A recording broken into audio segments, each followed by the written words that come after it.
Linda ngok. sama càmmiñ yaa ngok de xaar mu tax leen baa ngeen toog. jaru ko xaar leen mu tax leen baa. ka bëgg defaru. dégg nga ak saagam di bari bu affaire yi.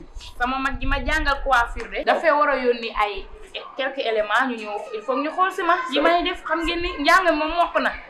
waaw ñoom lay xaar nii nag. tey de may waaw tey de xam naa ne déggu goo dara te gëm naa ni rumeur bi kaa bi am ci kër gi rigueur kër gi kaa kër gi bàyyi nga ko. Kaaba. yëgu ko. xaaral ma bàyyi. yëgu ko. saa waay développé. déedéet gaawee leen ma lu xew ci kër gi. baa mu développé rek yëg na de. xam nga yow. yëg na de waaw. man may caatu kër gi man maa ci gën a ndaw nii bàyyi ma bàyyi taw bu ñoq. non li ngeen may def nag day yëngal sama tension bëgguma yi wax leen ma li xew. daa kon dama tegoon moom mooy wax mais moo xam. waaye wax leen ma lu xew gaawee bu la leen ma waxul man ma wax la bu la waxul ma wax la. wax ma. kaa bi nag daa critiqué trop sa mag ji. fa ñu passé sa mag ji. wujjëm bi ak rakk wujj gi.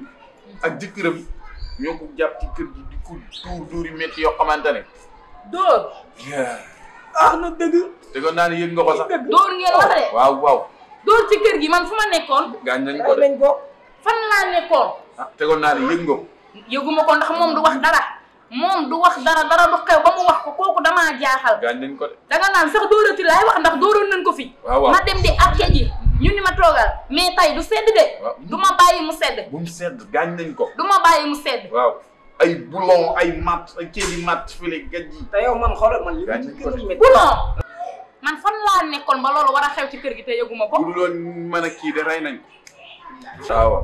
kii benn den sikkinam bu gudd boobu. kooku dafa mat kilifa kooku doo leen ma bàyyi kooku bu génnee ci mbedd mi di waaraate di wane kilifa di woote ustaas te bu duggee ci mbedd kër gi mënul sax lijjanti këram man kooku ay waxuma ko bu jëm boobu tuuti boobu nag ak rakkam xam nga ni kee dafa amul fulla waaye ba amul fulla xajul seen kaw ndax xoolu leen sax. moo leen mën dañoo sot buñ ko sotti loolu rey leen. te du ko wax li ma gën a métti mooy du ko wax waaye lii tey du ma ko ba mu sedd maa ngi nii di jug dem ci moom. dal ko di takk ñaareel moom lu muy wut ci ñaareel.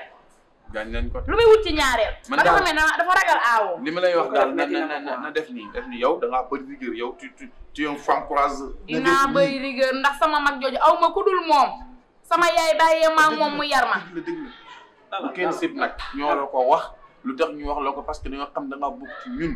waaw yow daal boo demee tàngalal foofu liggalal mun fi suñu yoon nekk nag. dina mel ni gisuma leen.